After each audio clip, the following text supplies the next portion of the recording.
Okay, FM 101.7. I see. Now, my memory, saw the issue of this Nigerian lecturer here. Worker say any issues so about Nigeria for kidnapping, of course, and saying, "Well, come home." We a member of the Foreign Affairs Committee of Parliament. Sansemi Yankasa, what you say? Yo, Medasi, Andra, Mene, the chairman of the committee, Menami, ranking member, we stepped out in a bipartisan manner. Yeah, announced here, say, yeah, invited the Nigerian High Commissioner to Ghana, say, on appear before our committee, because your own statements, they are viral. We want to give everybody the benefit of the doubt and hear from him. We don't know at this point whether statements are very authentic. It does appear that it is, because Yehunse is on their website. But whatever it is, we were not copied. We don't have an official copy. Until we need to know, because the tone of that statement is quite worrying. Now, the Yakai and Dry, that's our joint press conference, and they say Ghana-Nigeria relations will be affected, and ushered a huge numbers. We have quoted some personalities to say His Excellency Rashid Bawa, your committee call Abuja to call on him. Now announce say there were 2 million Ghanaians in Nigeria. This is according to our High Commissioner. These are figures I have not verified, but according to known persons. The Nigerian community in Ghana, so last week, a welfare officer, Obia, your friend, Emmanuel Igwezo, and also say, estimates, they believe that there are some 7 million Nigerians in Ghana. Again, these are figures we have not verified. But what is clear, and they say, we are talking about huge numbers. When you have such huge numbers, living on both sides, as I said, book, because Yankai say, it can lead to copycat action, and now what is also called tit for tat, and now say reprisal actions. As I say, you're very careful. We are urging calm. Say, we believe that the leadership of the Foreign Affairs Committee, the committee itself, and we believe the government, fortunately, also over the period, our presidents have enjoyed very good relations.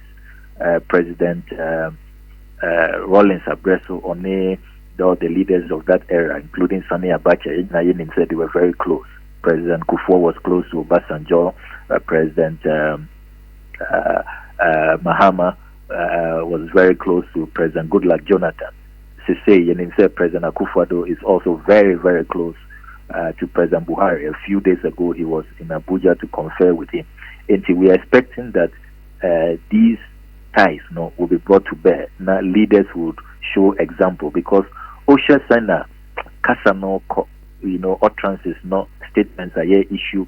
Osha, that very despicable video that has gone viral of that Nigerian professor, very, very appalling video. Nyema Sano, yang stepping in, na say, yang calling for calm, na say it leads to provocations, the consequences will be there. Now, Yankai say, in our history, we can think, these matters, we can joke with it, but on 2 occasions in our history, matters got to a head. 1969, Aliens Compliance Order. The Nigerians had to be forcefully removed from our country, including other foreigners. 1983, and Shehu Shagari, the president at the time, illegal immigrants must leave his country. Ghana must go. That's when that expression started. Led to over 1 million in history. This is one of the biggest exodus of so-called illegal migrants in any country. Created a huge humanitarian crisis, even through Benin, Ansa Nombe Druha, the diplomatic row between Nigeria, Benin, and all of that. Enti yan kai se esi pen na se yan hweye ankasa yie na se yan eji calm and circumspection ebe lead to xenophobic attacks. And you see the irony, and it's Ghana and Nigeria in recent years your nationals have been at the receiving end of xenophobic attacks in South Africa. Until we should know better.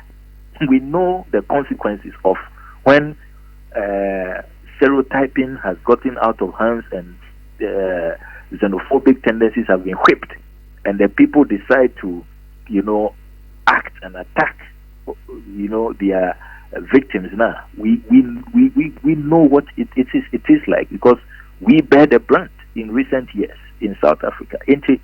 We are at this point just urging calm. The person will be at say, Foreign Affairs Committee, we are looking at the matter. We believe strongly that the government will also be looking at this matter. We are willing to have a bipartisan approach in all of these matters. And yet some stores in the Swami Magazine area, you're lucky. Unfortunately, it was reported globally. I heard it on the BBC. And I am praying, sir, it will not lead to similar actions elsewhere, because your core Abuja, according to High Commissioner Rashid Bawa Okase, he had been invited, by the Foreign Ministry there to explain some of these concerns we have about their traders and all of that. These are matters that, if we share the proximity, are very close. We be able to see, and if we do not. You see, we are not saying, sir, if Nigerians commit crimes, let us not expose them. I mean, naming and shaming is important, and the law must take its course. But yen avoid the stereotype. You bet to me, so nipa we are yachino or Nigeria. We leave it there. ACBI, yachi Ghana, ni Britain and America, yakase or Ghana, no problem about that. But sir, in the narrative, who's key narrative? Na say, okay, Nigerians for crown ya bromo or they are all kidnappers, they are all criminals. When you engage in that generalization, it leads to hatred, and we all know what hatred can do, what it leads to. And that is why we are appealing for calm. And who say and the newspaper be MPs are joining High Commissioner Nigerian High Commissioner and shedding crocodile tears. Nobody is shedding crocodile tears. It's very easy to sensationize, to join the bandwagon and engage in name calling, but that will not be responsible leadership. I mean, leadership does not require that. Leadership a bomb a day when you watch Ghana, Nigeria, you will go back to 83 and now 69. That's not the kind of leader, and I'm afraid if that is what some people were expecting from us, I'm sorry to disappoint them, because we cannot take that part. The consequences are too dire. I mean, in this era of integration, I would have thought, sir, the SSA you discuss and say, since 1975, we agreed to have the ECOWAS protocols on free movement and establishment. ECOWAS citizens can just move from one country to the other without visas. Question is, what have we done about enhancing security, sharing intelligence? European Union, I mean, even their passports are chip embedded, and they are able to track, they share information. Look, Omuwo ID cards for EU members. Those are the discussions we should be having, so that the incident that happened in 2017, Ubekaya, the most wanted kidnapper, the most notorious kidnapper in Nigeria, was discovered in Ghana. He was found out in Ghana. Otumi Ebe secure Ghana passport, Ghana birth certificate. Or what Ghana being, he had changed his name to Evans, Kofi Evans, or something like of that sort. I mean, how did that happen? How come the most wanted criminal in Nigeria now, our authorities here, passport office, didn't have his records, didn't have his fingerprint details, and that he could acquire a passport, he could live in Ghana, I mean, go through all our, and to build a house in Ghana, even acquiring land, you have to ensure that Lands Commission I register you all the permits you need from the local assemblies and all of that. He went through all of this. None of these government agencies and our state institutions detected said this is a wanted man. That tells you, sir, we have something fundamentally wrong about intelligence sharing, the IT systems that we need to make sure integration will not bring risks and jeopardize our security. And see, we want to see that kind of, discourse. And instead of say, that's how they are, and they are kidnappers. Now you're generalizing, and let's even stop them from coming to Ghana and all of that. Forgetting, say, in this day and age, Ghanaians, we are also very traveled. There's hardly any country that you won't find a Ghanaian. And in Nigeria, we have so many Ghanaians. Yet is just calling for calm, guided by our history, and convinced of the need for us to keep our ties. Now you're making sure, sir, look, we can benefit a lot if integration is fully achieved.